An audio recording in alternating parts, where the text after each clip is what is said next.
Wagwan,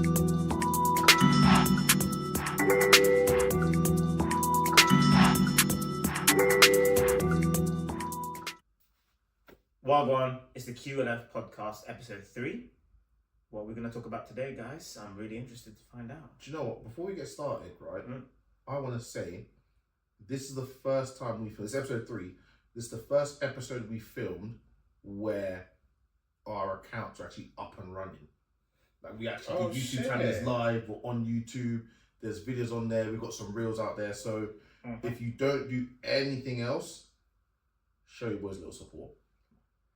They don't know where to find us. What did you say? What did you say last episode? Just fucking find us. Oh, yeah.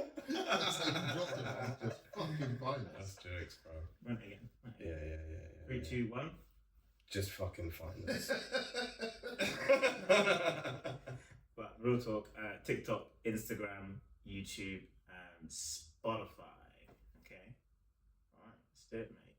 What you got for us, John? What you've been running up? What you've been researching? So, I've got something a bit heavy for a little bit later. It's not too bad. We all know it, and we'll definitely have to have a conversation about it. I've got some timestamps to keep us sort of on track with it. There's 2 smaller things I want to talk about, right? First one, Facebook Marketplace. Okay. It needs to burn to the ground. It needs to burn to the ground. And because what triggered me is I was scrolling through Facebook. Hear me out, because I know you look weird. So I'm going through Facebook. I'm scrolling through Facebook now, yeah. And it popped up on Facebook Marketplace that someone was selling their kids' old clothes. Yeah. Okay. Which is common, isn't I it? thought you was gonna stop at kid. So.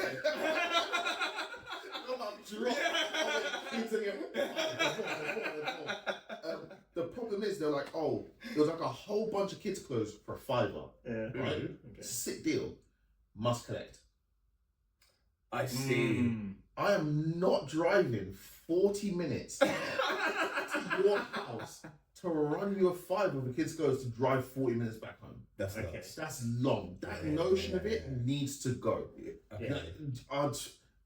It's so bad and it sounds bougie. I don't want it to sound bougie. I would rather just buy them online for full price. Okay.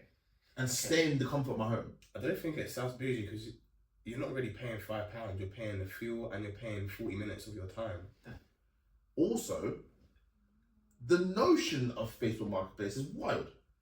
Stace had me go, so she was doing a grotto at the pub, yeah? And some woman was giving away a like a playhouse, which is sick, innit? Because you have to pay for it. It was solid plastic walls, roof and everything. I drove 20 minutes into Bedford to go pick up this house. This woman wasn't even home. Oh, that's right. What do you mean? And the house was just on, like, next to her house. The little playhouse was next to her house in pieces. But I said, her neighbours would have seen me pull up, open my boot of my Vauxhall Corsa and just start robbing her kids' place. If any of them thought a bit sketchy, they have my car, they have my face, they have my reg. The police got a report that day. Also, you have to meet strangers to exchange for £4.50. Have you used it before, Facebook Marketplace? The idea of it is great. I haven't used it, but I mean, the actual exchange I've been present in before, where you pull up to a stranger's place to buy something with Craig, who's doing the antique stuff. We pulled up into someone's house but it was in a very, very nice area in. So was Get I think Out. it was North London. Get Out was filmed in a Very nice true. area. Very true. So we pulled up and got into the yard. Obviously, the yard is like extremely nice, and just gone there and just took like me and Barney just picked up the table, just took it, put it in. It was just there, so they didn't meet you either. We met them. We met them. Had a little chat with them. What was said? Do you remember by any chance? I think. Was there any small talk? There was definitely small talk. Okay. Do you still keep in contact? They had the table. Basically, they had the marble table custom made. They had it custom made, so they were talking about the table a little bit, and I think they were talking about the reason why they got rid of it. They were talking about the house that they were currently in, and maybe one of their family members as well. Okay. I don't really remember the specifics because it was just a quick. I think I might have the best story for Facebook Marketplace. So I was moving from London back to Luton recently. So myself and my housemate, we were obviously selling all of our stuff. First of all, shout out to my housemate who was taking a lot of pictures of himself in the mirror. Like, you need to take a picture of a mirror, and his legs are in the mirror, and I was trying to sell a mirror with him, in the picture. And you said it works. They thought they were.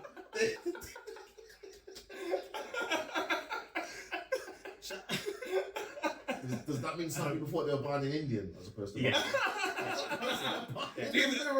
I get the legs with it? The legs included.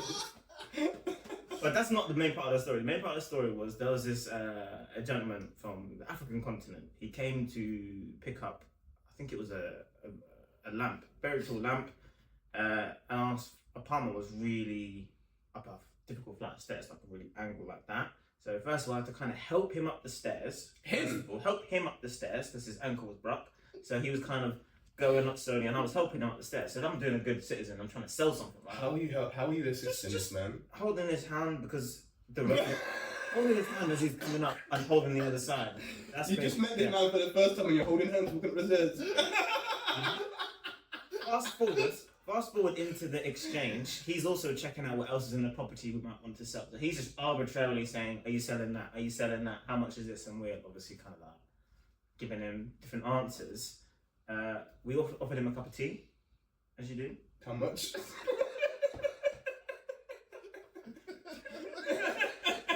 Fuck. I should have charged him for that.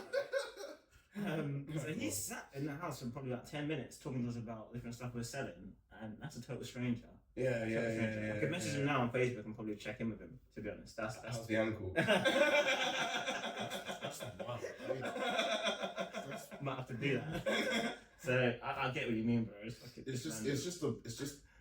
There's no regulations on it. You're just giving strangers your home address, or they're giving you theirs. It is very strange to meet you. And the fact is, I'm thinking, if you two are my friends, if you said, John, like, I want to give you this friggin' cassette tape for £4, come and get it, I'll be like, I'll just get it next time I see you. Yeah. If you're my friends, I'm not coming to your house. Yeah. But we're whole ass getting up and going to strangers' houses for peanuts. It's wild. But you know what? It's a rush. When you sell one thing, you're like, I want to do it again. Yeah. So I can see how serial killers get a taste for it because they're like, I've done it once, they want to do it again. But mine just sell it. Don't worry, it's nothing. Tell you, I said I can see how serial killers do it because they get the rush. Speaking of serial killers, my second thing was actually just like strangers in general. I said this one already, but I'll say it for the purpose of the pod. We just come back from Portugal. Shout out the Johnsons. Big up. Amazing wedding. Hadn't been especially yet. Amazing wedding.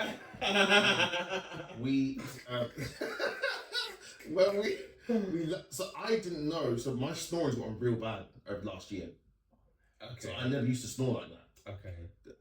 We were all on the same flight. These men heard me busting big snores on the plane, right? But my snoring's gotten really bad over the last year. I didn't know, and I don't even know now. I must have been snoring on the plane over because it's an early flight. You know, airports are a very early flight. Snoring on the flight over. When we landed, it was like 10:30, 11:30. It was before lunchtime. I looked up at Jordan and said, "Oh, what do you think we should do once we get off the plane?" A complete stranger, people. When I say complete stranger, I do not know anything about this man. Turned, looked me dead in the face and said, "Maybe you should get some sleep." Jordan laughed. At the time, I laughed. And then when I left the plane, I thought, this man does not know who I am. When you left the plane. Yeah, he knows nothing about me. My instant response could have been to headbutt him. But I'm thinking, people are so bold nowadays, the way they just approach straight. Like, how do you talk about that? I don't know you like that. He's never been punched in the mouth, has he? This man completely violated me with the very first sentence he ever said to me. And only. And then he turned around and left the plane. Yeah. Can we get him on the podcast somehow? He turned around and just left the plane. I was like, I was thinking afterwards, I was thinking, wait. Wow. So How did that feel? at the time I was like, and then we left the plane and I was like, wait. Man has no respect for No me. respect for me. And it's led me to believe that I am not intimidating. I'm not an intimidating guy. If that was Stormzy, even if he wasn't famous, if that was just a big dark hench brother, he would have never said that to him. He's gonna get his jaw rocked. He said to me, and then after he said it, he turned his back on me and left the plane. That's what makes it so funny. Didn't fear a response. I think he was testing you, John Ross. I don't know about you, Jordan, but I think he might have been testing you to see what you do. I'm the one. I'm clearly the one. I didn't do nothing. I'm clearly the one. He must have been vexed because he didn't have no headphones with him, and he's just getting. But the flight was what? 2 hours. Yeah, deal with it, man. Yeah, two and a bit.